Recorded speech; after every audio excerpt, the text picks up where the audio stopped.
Thank you for watching, liking, commenting, sharing, and subscribing right now. I'm not an expert in anything, and even though sometimes I get introduced as an expert, I always kind of dismiss that as a label because there's so many expectations that one gets when they hear that you're an expert in something. What does that mean, really? Well, to me, it means nothing. I enjoy talking about things. I enjoy thinking about things. I enjoy sharing my thoughts with other people, and never claim to be an expert, really, in anything. So, that being said, I got an email here I wanted to respond to from the Mac and Josh, and he's got a good question that may apply to a few of you out there, male or female. Josh writes, I'm sure glad I came back to the chat room. Sorry I missed out on it for so long. Anyway, my question is not tech related, but you usually have good answers. Thank you. I've recently become single, and am wondering the best way to approach a girl I might find attractive. It's difficult sometimes in situations where you aren't exactly encountering the other person for any specific reason. How might I start a conversation out of the blue without coming off as weird? Same thing goes for online. If I find someone in a social networking site that looks interesting, how do you think I should reach out to them without coming off as weird and the situation being awkward? If you could help, it'd be awesome. Otherwise, don't worry about it. I'm going to mention datingdna.com before I dive into this. I happen to be sitting in an advisory role. It's a free site that is related to dating. They're going to be working on a few other things. Kevin Carmody, who we had interviewed a while ago about other things, that's his particular company now.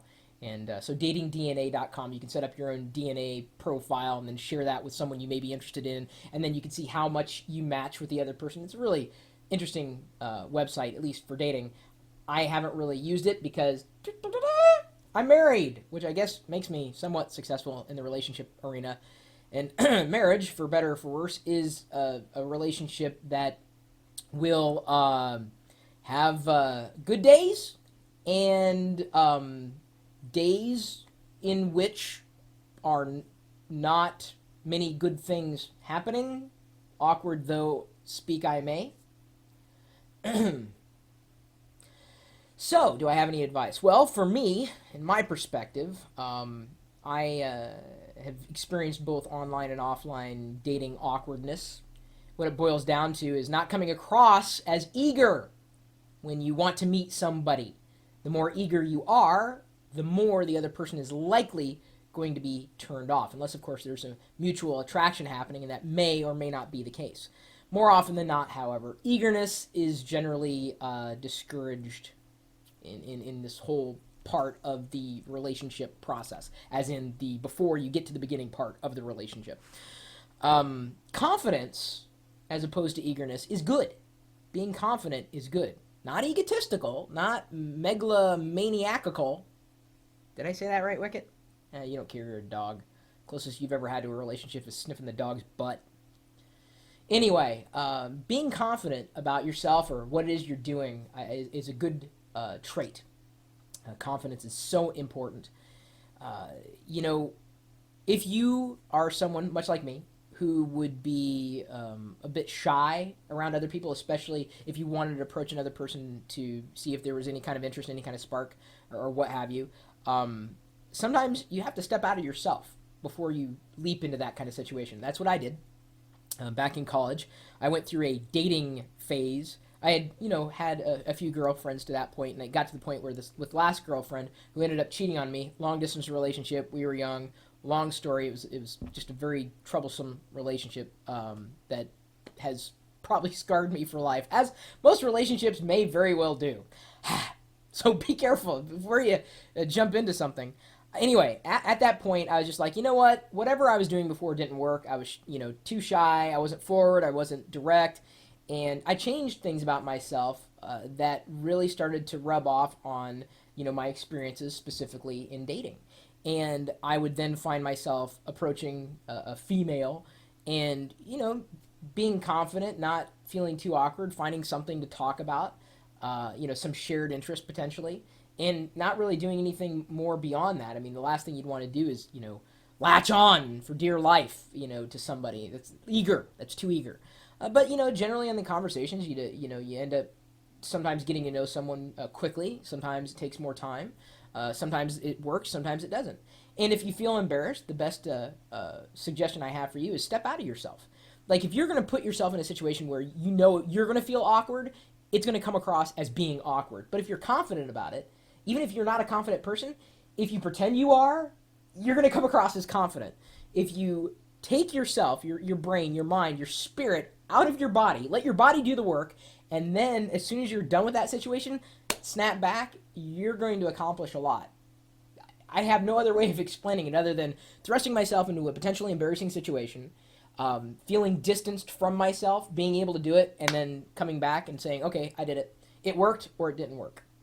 But the worst they're going to say, well, this isn't always the case, but the worst they're probably going to say is no. Oh. Oh?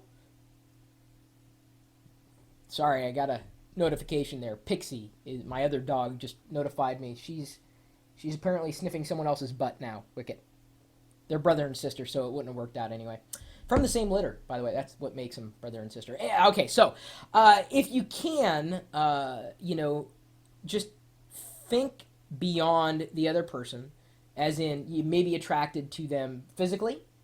You may be attracted to them for some other reason, but ultimately it's finding, common interests. Maybe it's differences that bring you together. I mean, either one could work, as long as there's some amount of, whatever you would call it, the magic, the spark. But it's usually finding things out about the other person over a course of time, not necessarily what they post to a profile, because you're going to get to know them, potentially really well if you can read the signs, either in person or online. It's going to be a little deeper than a simple email message or a simple message back and forth. But the last thing you want to do to catalyze that conversation is something like, "Hey baby, that's a great profile picture." That just doesn't work. It might. I'm guessing that it won't. So, approach it in a casual fashion, sit back, watch, experience, share. Don't be eager about it, it's kind of like, remember Of Mice and Men? Little puppy dog! Oh, you little puppy dog! Oh!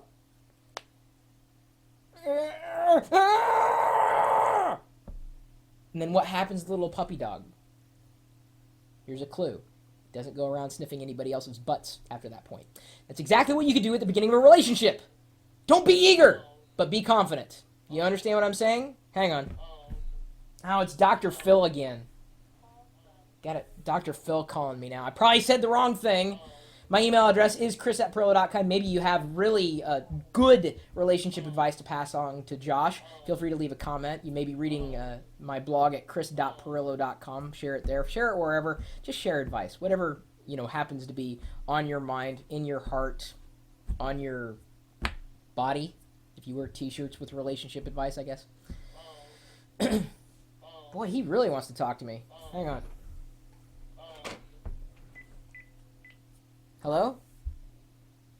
No, I gave him my email.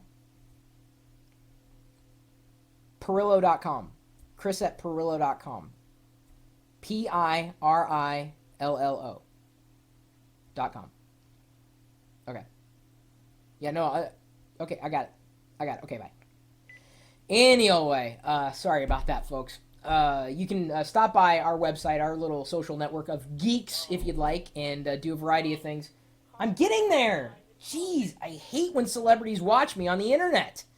It's kind of freaking me out. See, that's the problem. I got the network, geeks.pirillo.com. Then we got this live video feed that everybody feels the need to tune into at any given time. Because I got the feed going out 24 hours a day with the chat room that you're more than welcome to join. In fact, did you know that 2 people that I know of met and eventually got married, and they met in this chat room, or essentially a version of this particular chat room? The next time may happen to you, if you're lucky, or whatever. Usually, though, we're talking tech. We do have to deal with real life, like relationships. Don't ask me why I put that one in quotes. I'm just kind of feeling...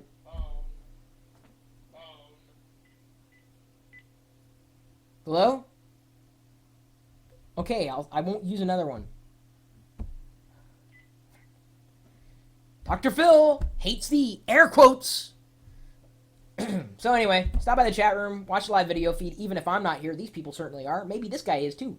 Wicket, I didn't kill you, did I? Huh? Didn't squeeze you too hard. We're open 24 hours a day, 7 days a week, much like the rest of the internet, but we're at one place. Underneath Wicket's head, or behind it there, right? See it? Live.Pirillo.com. We'll see you later.